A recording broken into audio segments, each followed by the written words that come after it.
already. I'd lost my button there, but I found it now. You had lost your button. I'd lost my button. That's no good.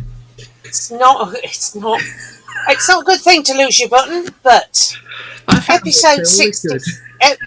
All is good. Episode 66 of Ladies Wot Pod, brought to you from sunny South Northants here. My name is Liz Saunders, and I am chairman of the State Supporters Club, Chief Halo, General All-Round Rugby Geek, and granny of 2 mini rugby players, Mini Mitch as he likes to call himself. And you are? I am Claire Jones, on the edge of the fens in Cambridgeshire, normally with a camera stuck to my face, rather damp camera actually, this weekend, stuck to my face. I'm a club photographer, and it's been a bit of a weekend. I'm a bit tired. I should think so, because we will come on to your travellings up and down the lengths, not even the breadth, the lengths of England and Scotland later on. Let's get Friday night out of the way. We've just had a quick chat, haven't we, about how to deal with the debacle that was Friday night, and I think it was a debacle. It was an absolute shower of excrement, and let's move on, because it's just one of those things that we have no explanation for. Well, with many and varied explanations, but let's just put it to bed and wonder what pea-brain ever thought it was a good idea to have Derby weekend, the first weekend back from the Six Nations. We just can't get the calendar right, can we? It really is ridiculous, and you're absolutely spot on, Liz. I think, as we've said many times, we win as a team, we lose as a team. We lose a team. We're not going to talk about individual players. We're not going to do any. As I said to little Langdon, and as we were walking through the car park, we win together and we lose together. So let's just dry our eyes. Oh no, we're not toaster under 10s, are we? But we might as well have been. I mean, it was just one of those things. It was suggested to me by a certain prop.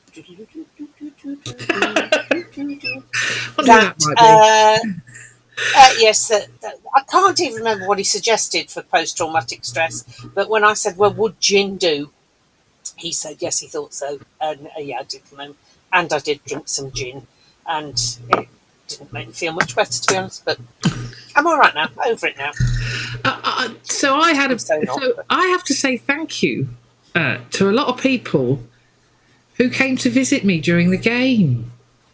Now, people love, as people wander past, they say hello and they say nice things about. I've never had anybody come up to me, by the way, and don't anybody try and do it and go, your photos are rubbish. Everybody's super kind. They're always really kind, and I'm eternally grateful for all the lovely feedback I get. But this was actually different. This was, are you okay, Claire? You haven't got much to do. I did a welfare check on all the photographers in the second half. You went along the line just checking we were still. I did. Went along the line. You're still all right. You're right. You're bored. And then I came. I still think I'm right with this theory. It's Dave Rogers' fault. Yeah. We've been rubbish since he got his new cameras. Yeah. Take them back. Yeah. So thank you to everybody who checked that I was okay. I was a bit bored on the occasion. I was trying some new switches on my camera. They're the old switches, but I put them in a different position. It was not one of the best evenings I've ever had at the Gardens. And walking into the press room to be faced by, well, what were the other nils that have happened? It's like, no, I don't need to get... And somebody mentioned 2005, the first game of the season, against Leicester at Welford Road. I was there. Dylan Hartley's debut. And I had to listen to my father spitting feathers all the way back down the M1. It was not a pleasant afternoon. And there have been other nils. And there were other days when we all get fed up. But please be kind. Yeah, the keyboard warriors came out in force, didn't they, Liz? God, they did. I mean, I think I had a chat with a young lad who would have been probably about 10, 11, 12, probably about 12 actually, who was there with, looked like his grandfather, and as we walked past him, he said, they don't even appear to be upset. And I had to say to him, you think you're hurting, it'd be nothing compared with what they feel. You know, those lads out there, something's misfiring and they couldn't catch a cold, but trust me, they are hurting. And if they're chatting to some of the Leicester players, and they have to come and meet the public, so they want to disappear down. And do you remember certain teams would just disappear down the tunnel when they'd lost, and that we win together, we lose together was just not there. Whereas with this team, yes, we win together, we celebrate together, and we lose together, and they come out, and we share the hurt. So as I explained to this lad, and he said, "Oh, okay, oh yes, I see that." So I said, they trust me, they absolutely care, and and it is what it is, and it was a bit of a crime scene, but nothing to see here now. Move along. Let's just crack on, really. But yeah, let's just crack on. And keyboard warriors, put your keyboards down, chaps. It for every key you press, it makes not a ha'porth of. Well, it hurts people. It's not good. It hurts people. It's not going to change the score. You might feel better. I don't think actually they do feel better, but they empty the tank of letters, and it hurts a lot of people. It hurts. The families read this stuff, the players read this stuff, and anybody who's having a go at any member of staff, bizarre or what, pack it in. Yeah. Everybody works blooming hard at the Saints, and they don't turn up, to get that sort of nonsense. So come on, let's be kind. Let's realise if you're a supporter of this great club, you got to take your lumps. I mean, we all know we're on the roller coaster. Yes, as young steep bit. Young Matt, who sits in front of me, said, you don't become a Saints supporter and open winning stuff. No, it's not what it's about. It's not what it's about. Not what it's about. And sport can be incredibly cruel. I did read a lovely post from Worcester Warriors supporter, saying about Saints now my adopted team since Warriors. But just don't criticise them. Just be glad you've got one still to lose. Basically they were saying they'd given their eye teeth to be able to watch their team be nilled by anybody, but they can't. So So we'll talk about what next later on in the pod. But Friday night was a bit damp. A lot actually. Shout out to Simon Robinson who did. I'm going to use the phrase titter, that light little English laugh, when I suggested that it might be dry. I'm never going to do that again. Kerry, of course, is going to be laughing at that because I've banned her, Kerry Lockett. I've banned her from giving a weather forecast. And I did my own ban. Simon looked at me with that sort of, really, it's going to be dry? No. Yes. It was forecast rain. Yeah. It was forecast and it did rain. And it did rain. Not the light rain that I later discovered had been forecast. No, it was... No. Yes. It was full-on rain. Yes. So my hotel room looked a bit like a laundry because we had to try and get it dry before the next exciting instalment of my weekend. Just one note about the game. Those Leicester players all looked blooming huge. Anyway, they were very tall, weren't they? They were very tall. They were very tall. I mean, it's hard for me to assess tall because anybody over about 5'9" is tall. It just becomes a level of tallness. So, but they all seemed really quite big. Anyway, so that was Friday night. When your team is losing, you suddenly think the opposition are twice as big. I'm sure there is some sort of inverse, sizing that goes on. But yeah, so let's dust ourselves down, or wring ourselves out in my case, and we go again. So, and I'm just thinking of previous. Not so much Saints, but that nightmare tour that the England team that went on to be the 2003 team. 1998. Yeah. So take heart. Yeah. Yeah, Dawson describes it as, yes, the worst tour he was ever on, but they learnt loads from it, and it galvanised them for their first tilt at the World Cup in '99, and then it was the bedrock for 2003. So I'm not going to do they will have learnt loads, because in many cases they didn't need to learn loads, but they'll be sore, and they'll be sore for some time to come. And Bedford didn't have much more joy, did they, at Hartbury? No, lots of videos saying sorry. I saw one from young Joey Conway saying sorry. So it didn't go well for the Bedford guys. Before they went, I did wish Archie Benson and Nathan good luck. Obviously that didn't work. And I think Ed Prowse, congratulations to Ed Prowse. Despite the result, he did get his 50th cap playing for Bedford Blues. So well done, Ed. Difficult day down in Gloucestershire. So there's a lot of dusting down and mopping up need to happen this week for everybody. But I think we can safely say Bedford Blues have excelled themselves this season. I think they've gone beyond. But they've had some cracking games. They're a proud club, and they will not like what happened on Saturday. So. Okay. So, let's move. Let's put all that behind us and move. So why were you staying in a hotel in Northampton on Friday I'm not night? homeless, before anyone worries. I was heading north with Dr. T to the Hive Stadium in Edinburgh to watch Scotland women play Wales women in the Women's Six Nations. And you might think, why were you doing that, Claire? Well, for two reasons. One, I'd always wanted, having watched Scotland play Italy a couple of seasons ago, after a Newcastle game, we were up there, so we just thought, I love the Hive. So anyone that has been to Edinburgh Rugby or watched Scotland women or the under-20s, they play at the Hive, which is right next door to Murrayfield. It's a gorgeous little stadium.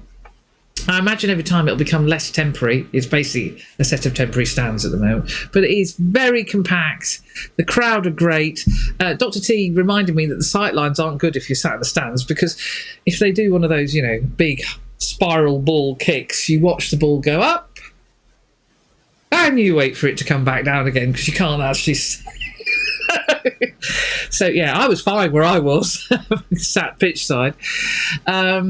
But Scotland women were, and of course the second reason was that there are a number of Loughborough Lightning and former Loughborough Lightning players who play for Scotland, and I just fancied having a go. I had actually shot a Women's Six Nations game 17 years earlier. I don't think I'll leave it as long for the next one.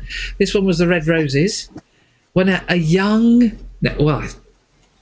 two actually. Catherine Spence was the captain. She played number 8. But either side of her was a young Maggie Alphonse and a young Sarah Hunter.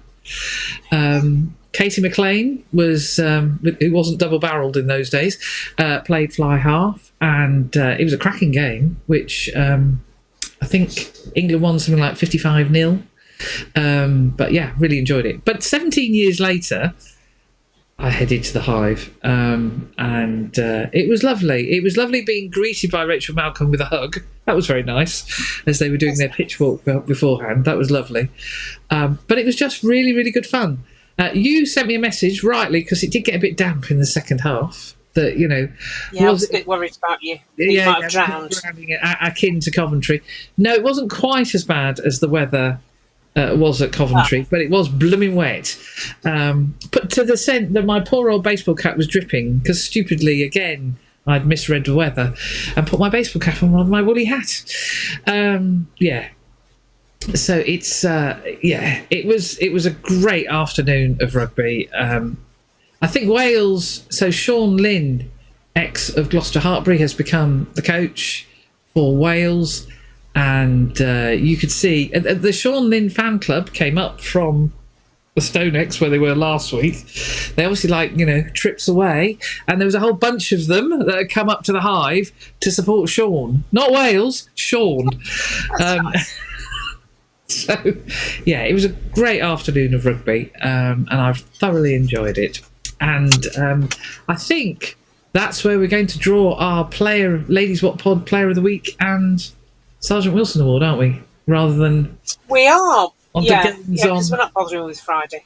Yeah, the goings on at that place, our home, Franklin's Gardens. Yeah. So you saw a bit of it on the telly, didn't you? I did watch quite a bit of it on the telly. It was quite feisty in parts, wasn't it? And it was there's some really good skill on show, I must say, with the women. Yeah. Different gravy. It's good fun to watch. But I'm so intrigued by their long hair. How they don't check somebody's eye out with a quick flick of a ponytail, I don't know. But it does fly around. It really does fly around. It does. And you do see people sort of stepping to avoid it.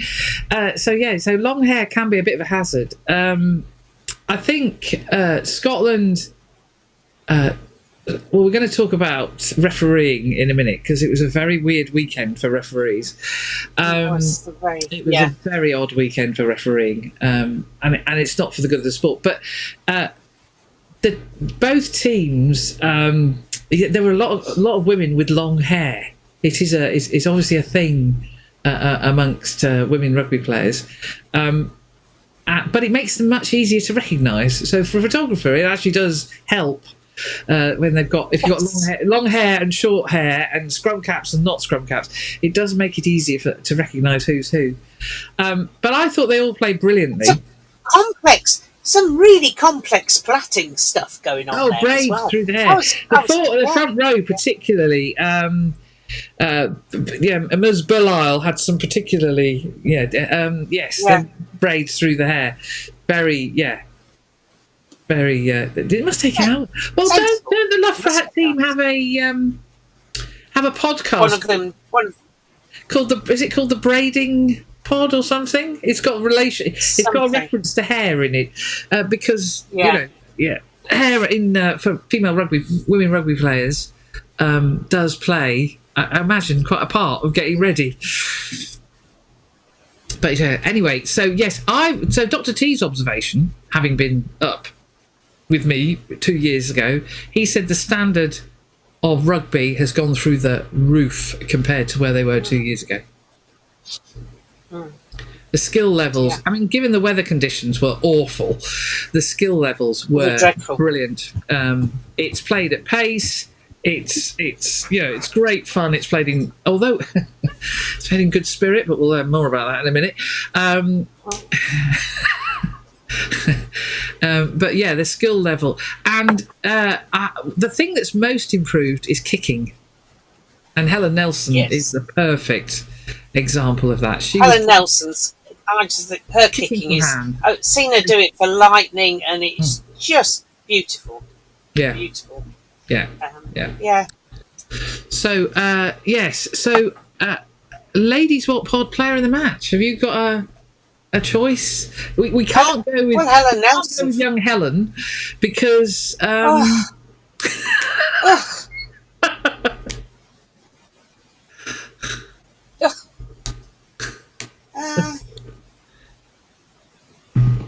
else impressed me?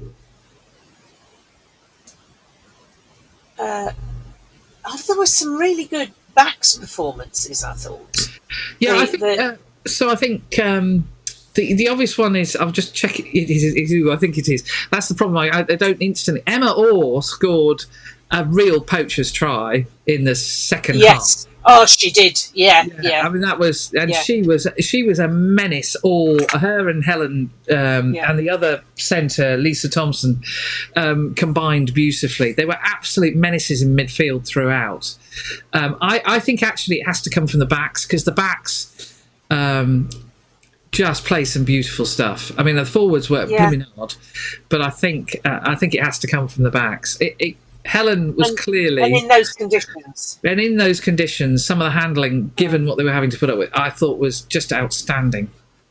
So we had a Leah Brebner Holden. I just needed to make sure I got that right. Of course, he's a Loughborough Lightning player, and it was her first Six Nations start. I thought she played very well. Oh, right. Yeah, so and now that pairing with Helen clearly is working incredibly well. Worked. So yeah. And then, of course, the fullback, Chloe Rolly, with the blonde hair, very recognisable. Again, really busy. And I have to mention a Leicester Tiger. I'm sorry. It's all right. Can't be helped. Yeah, Francesca McGee played on the left wing. Very good. Very, very good. Can't be helped. Yeah, I was... no, there you go. But I did think, yes, Chloe Rollie at fullback, I thought she had a storming game. I'm tempted to give it to her, to be honest. Okay, so Chloe Rollie is our Ladies Wot Pod Player of the Match. Very good. Very good. I am going towards the Sgt Wilson Award. And in some ways, I'm quite tempted to give it to two of them because they started double teaming. I think you should. So the lovely Rachel Malcolm, she endured a difficult afternoon with the referee. More of that in a minute. But she was very wise because she got her mate Helen, the vice captain, to come with her by the end, because the referee was doing the "you're on a warning" routine. Oh yes. And Helen very politely and actually using. Rachel very politely reminded the referee, who rather pointedly said, "I'll tell you when it's a final warning," like you already have done. But anyway, and so she took her friend Helen with her the next time, and but of course Rachel being Rachel always does it with a smile. So yes, she does. She does. So her second of the season, Sgt Wilson Award. And I have found out the name of last week's recipient of the Sgt Wilson Award. Harry's coach. He's called Ben. But we haven't got any more information than that. Well, well done, Ben. Ben. Yeah. Ben was last week's recipient. Ben of Toaster. Yeah. Excellent. Well done, Ben. Well done, Ben. So yeah. So Dr. T enjoyed it. If anyone is interested in going to see Scotland play at the Hive, it really is one of the easiest grounds to get to because it's on the railway system and on the tram system. You literally get off, cross the road, and you're in the stadium. You say it's one of the easiest grounds to get to. We are in the wrong end of the country. Once you've got to Edinburgh, you mean? Yeah. I mean, let's... Hold on. Let's think Twickenham. Oh, let's not. Yeah, exactly. Yeah. So, and when we walked into we were staying by at an airport hotel because we were heading south quickly the next day, and we talked to the lady at check-in. And we said, "How long will it take to get to the ground?" And she went, "Oh, you mean you're going to the rugby?" She said, "Oh, 10 minutes." Really? I think she over-egged it. The tram is amazing. Absolutely amazing. Oh, right. So we literally walked out of the hotel, onto the tram. Less than 10 minutes later, we stood outside Murrayfield. It was very, very easy to get to. So, yeah. And thank you to the staff at Murrayfield. They were lovely. They were very, very helpful. Good, and it was a good result for Scotland. And then the next day, Sunday, we were watching England put Italy to the sword. Yes. So I think Italy in about 5-6 years ago were actually doing very well, and they've gone through a bit of a lull. They've got a new coach, and they really didn't know what hit them in the first half.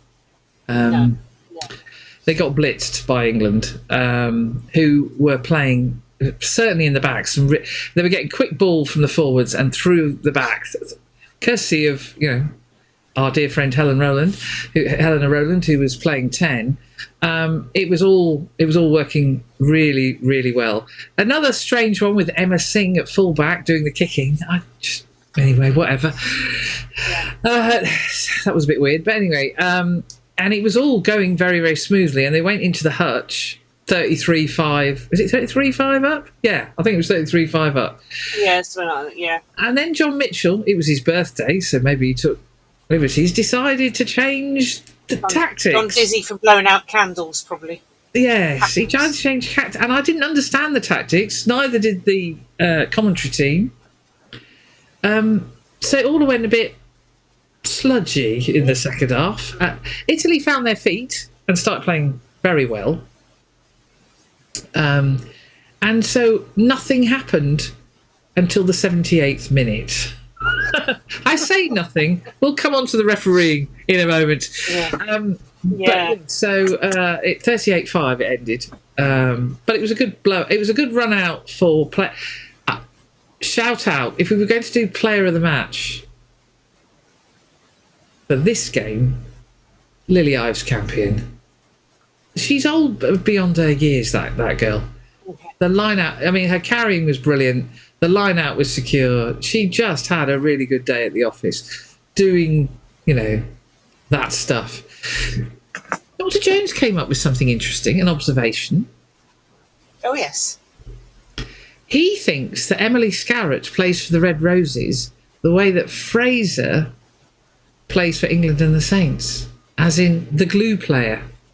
The glue player. Yeah. She does, yes. That is a good observation. She's a lot less noticeable for the Red Roses than she is for Lightning. She's the arch facilitator. Yeah, which I thought was a very good observation. But it's a comfortable win, and it means that England are top of the table on 5 points because none of the others scored 5. Nobody else got bonus point. Yeah. So that's good, and they go to the Principality. Next week, don't they? Now, Liz. If anyone who's listened to Rugby Union Weekly, the sort of preview of the Women's Six Nations last week, one of the questions that they were asking the players who were on their podcast, was how much can you bench press? Put it this way, I feel quite happy. I've got my little weights that I do, music and movement, and they were coming up with ridiculous numbers. 110 kilograms. I don't even know what bench press means. It's not an area of life. No, I don't. La la la la la. That's not an area of life I have ever had any desire to know about. Oh my God! If she's a back, I mean.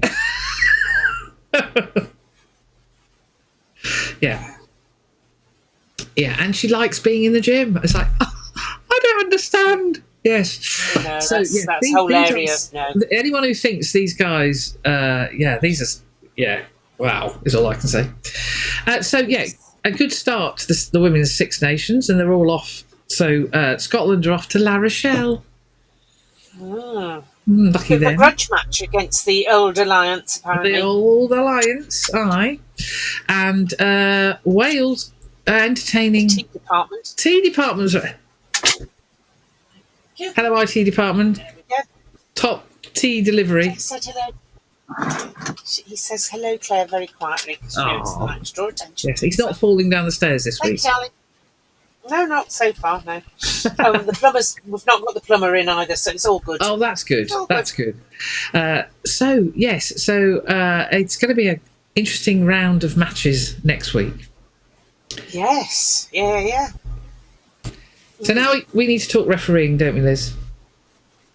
Oh, we do, because I don't know what's happened in the world of refereeing. I just think the TMO, I don't know. Some referees seem to be listening to the TMO too much, and others seem to be listening to them not enough, depending on where you're coming from. But let's start with Friday night. I know we said we weren't going to talk about it, but there was one incident where it was George, wasn't it? It was George. Caught the ball, and it went all over the shop. Got it away to Henry, who went into school. Yeah, who scored to try. And then everyone's happy with that. That's fine. It really made no odds. Just give it to us out of pity. And the TMO, the referee starts then whining about something. I don't have a lot of time for him. I'm sorry. And the TMO said, no, it wasn't a knock on. I've looked at it. It came off his head and his chest. Yes, but his hands were involved, so therefore it was a knock on. Well, I don't know. Anyway, so he absolutely refused to listen to the TMO, who studied it from every angle, and just allowed the try. So there you go. So I don't know. Yeah, I won't be greeting you as a halo. I tell you. Well, I will. I'll still take the moral upper Hello and welcome. Well, can I help you in any way, shape or form? There were 3 tries that Saints had chalked off on Friday. I mean, one of them, the blocking was fairly stupid. Yeah, the blocking one. Actually, no, that's 4. Sorry, that's 4. Manny, Joano, Henry, Tom yes. The Manny one, I'm sure that was a try as well. I mean, let's not go there. But it was all too horrible. But then you have, so he was not listening to the TMO enough. Then you've got the lassie, the American lassie who is reffing the Scotland-Wales game. Very tall. Very tall. Wasn't she tall? See, if you thought she was tall, she must be huge, enormously tall. That's 7 foot. But she was listening too much to the TMO, who just seemed to be chirping up every 5 seconds. I believe it was an Australian gentleman. There's something has happened, and then taking hours to review it. So he was. So I think the worst case of it was the Scots' first non-try. There were several. Rachel Malcolm scored, and it was just. You could see the sort of, please can we stop? Please can we stop? Anyway, yes. But it was the length of time that it was taking. So we'd gone all the way back to the middle, and they decided that... it was worse than that. We'd scored it, Helen Nelson had converted it, we'd had an injury, and then we'd gone back for Wales to kick off. And then literally, as George, I think her surname was about to kick off, the referee, sorry, we've got to go back. And you could see that. And it's just like, what? I mean, it happened days ago. Can we just... Yeah.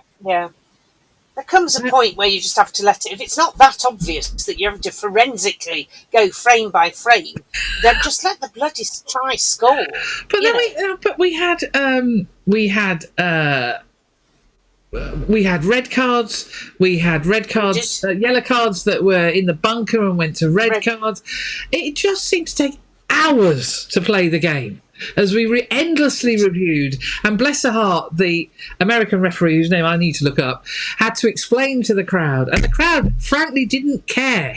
They just wanted to get on with the sodding game, which was now taking 3 days to play.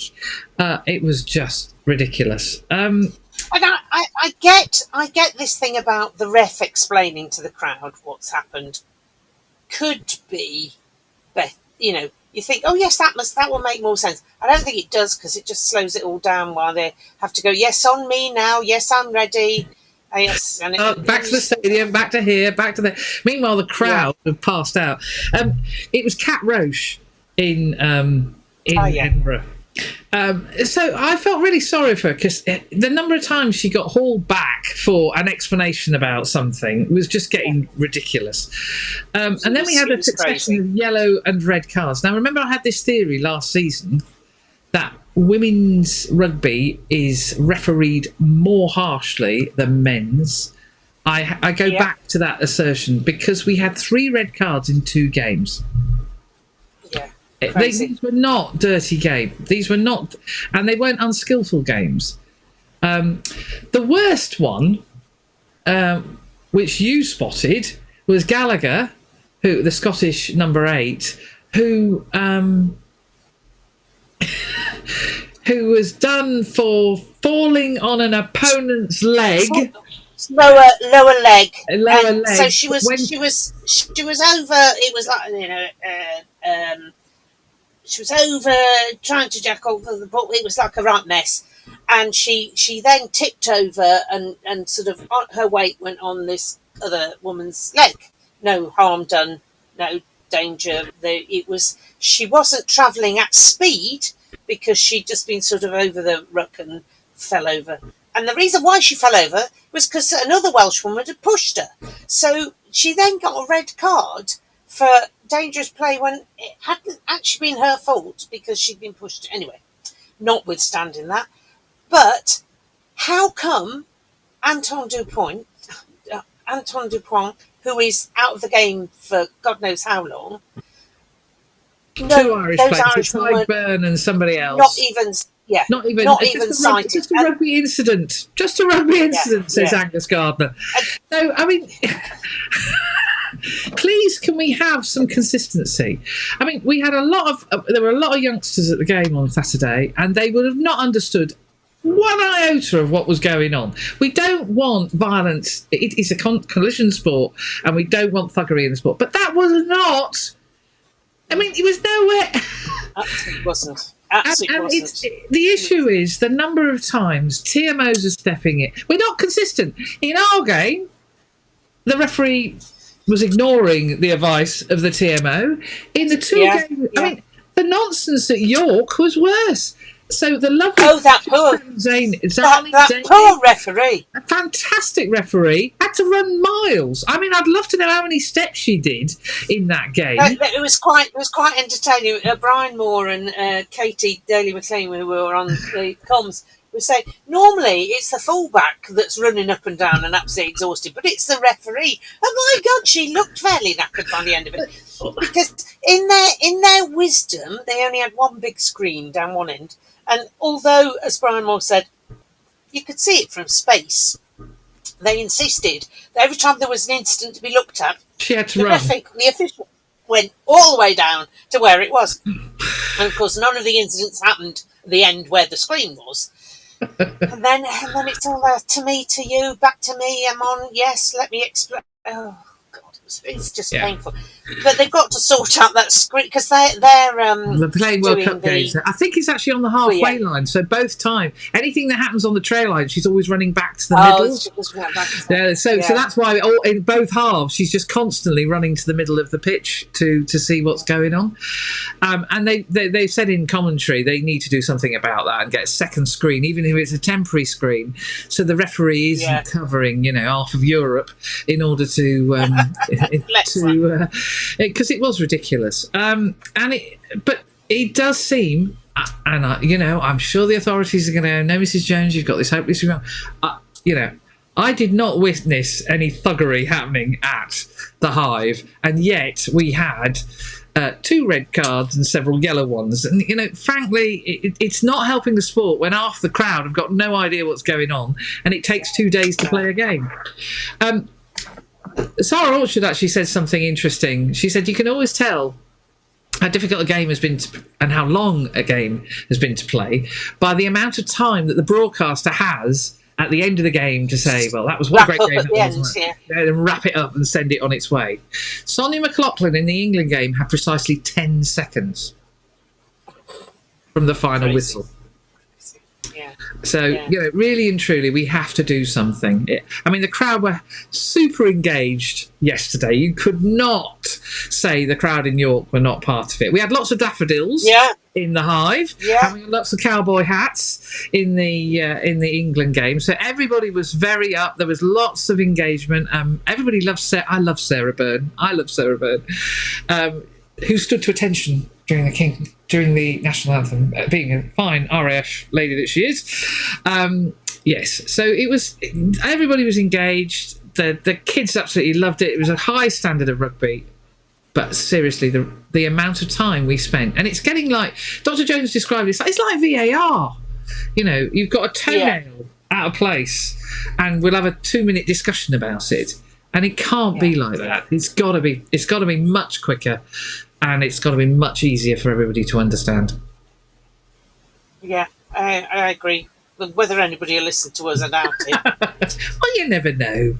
If we don't say something, nothing will change. Yeah. I don't know who we'd have to petition, but yeah. Anyway, TMOs and refs, hey, who'd be one? Absolutely. Well done to both. Being a TMO. I could be a TMO because you sit in the drinking tea, watching it on the telly. I could manage that. You get to tea as well, wouldn't you? Yeah. So well done to both referees. To be honest, I think the referees did their best in difficult circumstances. They did. But we do have some saintly news, don't we? we do have some saintly news. New signing news. New signing news, yes. Now, I'm going to get his name wrong, and I apologise. Yeah, you go for it. You go for it. Condonia, who is a tight head prop, plays currently in Pro D2 for Never, is joining us next season. So welcome aboard. Another Zimbabwean to the fold. Of course, the previous one was Mr. Majati, also a tight head. So welcome aboard. And good luck for the rest of the season. But don't break yourself, please. Please don't break yourself. Please arrive. Yes, so that's about the only saintly news, isn't it? I'm just trying to think. I'm so scarred by Friday night. I'll be honest. You are quite scarred, aren't you? Yes. I am. Is there any other saintly news? Yeah. I'm not aware of any saintly news. Well, no. Does Finn going on holiday count as saintly news? Well, poor old Finn. We have Halo news, don't we? Yeah. There'll be halos at the open training session, won't there? There will be halos at the open training session to help you. Here to help. Not happy to help. Don't expect to smile, but we are here to help. I got a rather fraught phone call from Dr. T saying, "Are you photographing the open training?" And before I could ask Liz, who stood next to me. Oh, actually, we do have a happy birthday to give. Liz, who stood next to me, he went, just tell me when you find out. It's like, I don't ask the woman, she's here. So, anyway, he was off haloing again. So I gave him a few minutes and then rang him back and said, yes, I am. So he will come up and halo. Photographing open training, and you will be haloing, which is lovely. Yes, we have a small band of halos, a halo band. That just to point people. I don't know what we were doing. Please don't let it be as wet as it was at the open day. Please. Well, at least you'll be sat in a stand. Well, we won't, will we? We'll be having to direct people. When you're haloing, you won't. But during training, you'll be in the stand. Yeah. Not unless you've got some sort of masochistic need to stand on the terrace. Yeah. No. Anyway, I'll just get wet. It'll be fine. It'll be lovely weather. Lovely weather. Oh, tropical. And not in the rain. The next day, of course, we are heading up to Newcastle, aren't we? Because it's the 16th. Because the Easter weekend. Easter weekend. And the 17th. Now that brings me quite nice because the 17th is when Saints community are holding a rugby training camp at Toasestrians, which the grandsons are going to. Excellent. So Toaster under 10s played Milton Keynes and Daventry in some sort of triangular event on Sunday. Yesterday, good Lord, I'm all out. I'm all out with my days. You are completely out. That Friday game is done for you. Well, it doesn't normally, but I'm going on holiday tomorrow as well, so I'm packing and dealing with somebody who panics about packing. No, that's not good. Had lists around the place. We're going for 7 days to somewhere that's hot. A few pairs of shorts, t-shirts, flip-flops, bit of sun cream, bath bag, and you're sorted, aren't you? No, you'd think, wouldn't you? You'd think, but no. Yes. Who takes the most stuff? Oddballs. Oh, yes. Dr. Jones did something with oddballs on weekend. He did. Yes. There was a trailer. Yes, and all I can say is those pants are very, very bright. Are they? So, just to explain, there was Oddballs got a trailer there on Friday. I'm feeling there was a little bit of discrimination here. So, if you were a man, you could go and have your manly parts felt for lumps, and you could get a donation of £5 got you a pair of Oddballs pants. No ladies' pants, just men's pants. So, I don't think we wanted our bits felt, did we? No, I don't want my bits felt, but, give us the pants, yeah. So anyway, Dr. Jones was sporting his pants. So he was very pleased. That is just way too much information. He was very proud of them. I think I may have to go and have a gin again, working on Elliot's theory. Right. So back to Toaster Under 10s. Yes, so they had this triangular thing with Milton Keynes and Daventry, and Harry has a little video of how he played, but his mum said he's actually downplaying his efforts there. He's played really well, and she was saying he was actually putting in tackles. So I said, what tackling people he doesn't know? Because the under 10s, they're demon amongst themselves, with people they know. The minute it's strangers, Toaster under 10s are all very, terribly, sorry, can we, no. But apparently Harry was tackling 1-to-1 and was getting stuck in and was very shouty and bossy. Excellent. Which I have no idea where he gets that from. But he's very much the mini Mitch. Yeah. Mm-hmm. So he's and Alfie was just climbing mud piles a lot. Oh, right. Okay. Fair enough. Excellent. Today was really challenging. The first thing, which was a bit... Do you want to talk about who you were playing? I forgot who I was playing. Who was I playing again? Milton Keynes and Daventry. And they were very hard. And there was this one person who was like really big and he fell on me and it really, really hurt. And then on the last game, I got injured, but I walked it off after like 1 minute and came back on. Was the score for the first one like 3-2? Yeah. Yeah. And then it was like, I think it was like 2-1. Then we got destroyed 5-2. Then it was like 5 or 6 tries to 2 or 3. And I was doing really good with my passing and catching. I was also shouting at people a lot. And we went to Tesco's and got this new guy. He is called Icy. Is there anything else you want to talk about? Excellent. And this week, this coming Sunday, they're all off to a festival at Chipping Norton. I mean, how nice is that? Oh, very posh. A trip to the Cotswolds. Yeah. Oh, trip to the Cotswolds, yeah. So that'd be good. Very good. Well, yeah. Walking rugby, we had good fun on Thursday. Just trying to think how about 16 players there. Ooh, very good. Yeah, so it's getting there. We're actually focusing on some tactics and skills. Yeah, I say focusing. Skills. I presume a major focus for you was the shape of the D. It was. I did have to mention it from time to time. Don't mention the shape. Yes. Anyway. And we were actually worried, going back to Friday just for a nanosecond, we were slightly worried about Radders, weren't we? Yeah, I just, has anybody seen him since Friday? I'm just like, checking. Radders, we still love you. Yeah, we do love you, Radders. I was a bit concerned. Mm. Yeah. Yes, walking rugby next, not this Thursday, the following Thursday, we have the chance. I don't know how many people have signed up for it. We might be going to play Brackley, I think it is. Excellent. Brackley. One or the other. Just 1 moment. Just hold the line, caller. I'm holding the line. I'm holding the line with my list of topics. I don't want to get it right. Yeah. It's the topics. I'm just Brackley. At Brackley. We might be going over there if we can get assigned. So that'll be fun. Excellent. And that's it.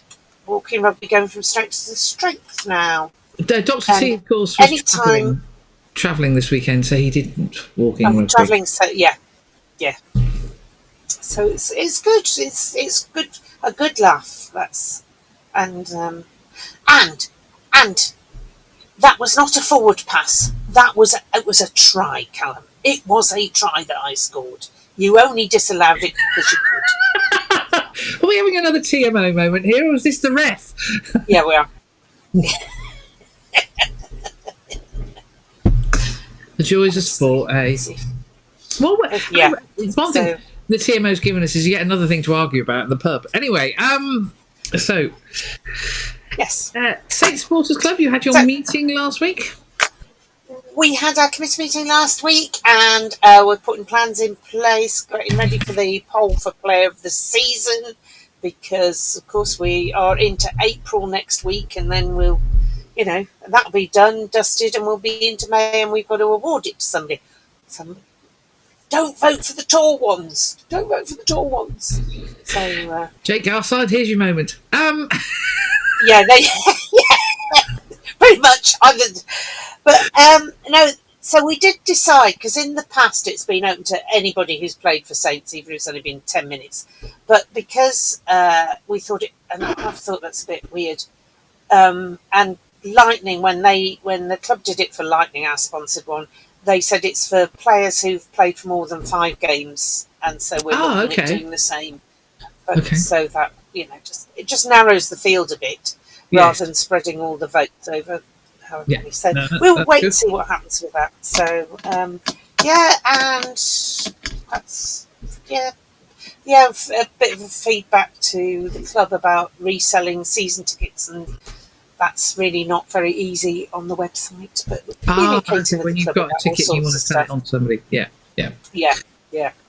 We did have a little Graham McKechnie test last week on social media. We did. He put up the team from 1925, fine bunch, and partly because there was a bit of an. It was involved the referee. My God, there's a theme, and there was a bit of nonsense where the visitors, Northampton, were not happy with what the referee did.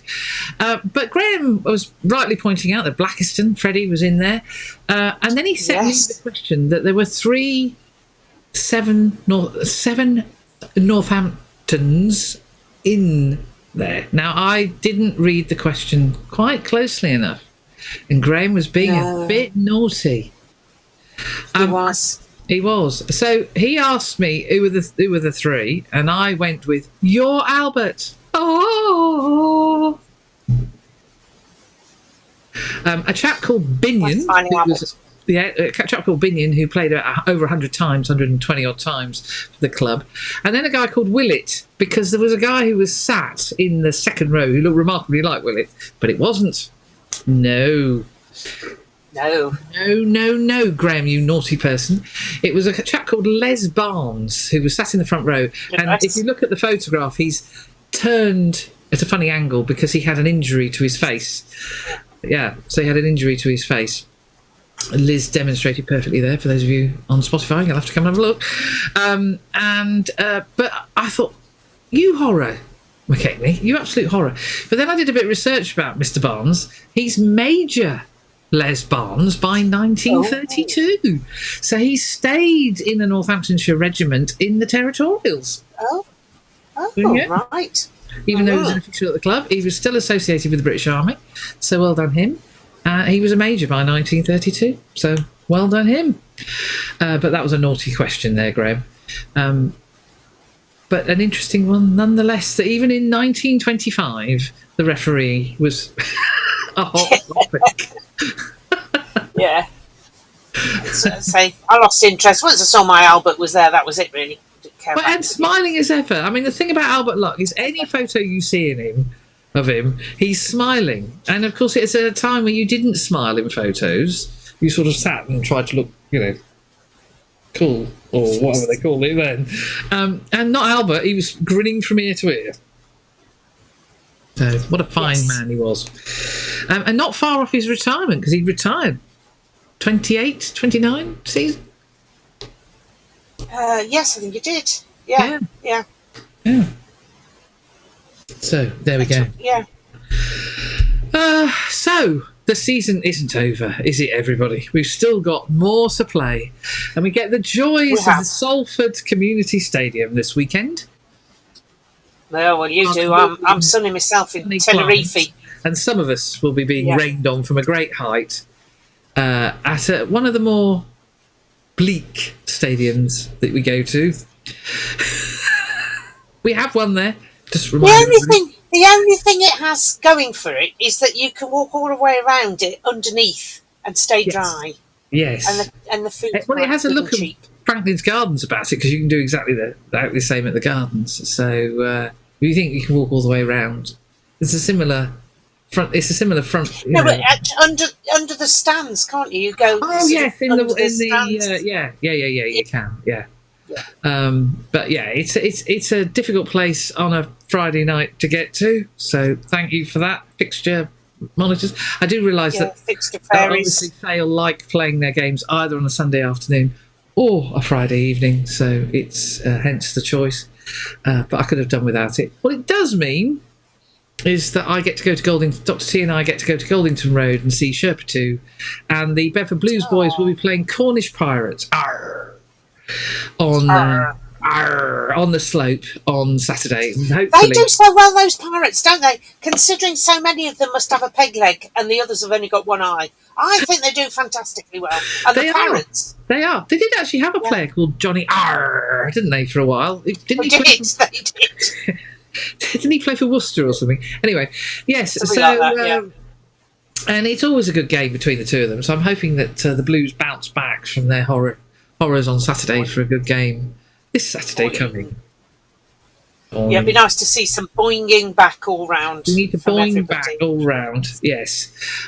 So while you're off enjoying yourself in the sunshine of wherever, I will be, fingers crossed, going to training this week. Oh, yes. Yes, so an afternoon with the cameras, wandering about. Well, have fun. And I hope you don't I always do with much. the cameras, even if it's, it's quite easy, as you know, wandering about, taking photographs of people running around with a funny shaped ball, or watching Ben Rhodes try and rescue a football from the ditch. There's always some sort of. And it's always. And you'll get an update on Sheep News as well. Of course, I've got Sheep News. How are the lambs doing? I didn't see Kev. On Friday, and also I felt very sorry for Lizzie Goodchild, whose birthday it was on Friday. Oh, bless her. Oh, bless her. Yes. So yes, I will catch up with Sheep News. I didn't see Kev on Friday, but we'll hopefully find out more of how the lambs are all doing, because it's been a few weeks since most of them arrived, and we can find out how Desborough lambs are getting on. Anyway, so that's it really. I think that's it for a slightly strange episode 66 of Ladies Wot. And as somebody said, they were looking forward to the pod, and I said, well, I hope it'll be more entertaining than the game, but then watching paint dry would be possibly more entertaining than the game was. But yeah, upwards and onwards, we put that behind us, we move forward as a unit, and we go and just carry on, really. Carry on doing what we do, yes. Carry on. And it was good to see the Saints posted today, Mitch and Freemo. Oh, actually, no, they're in Freemo news. Yes.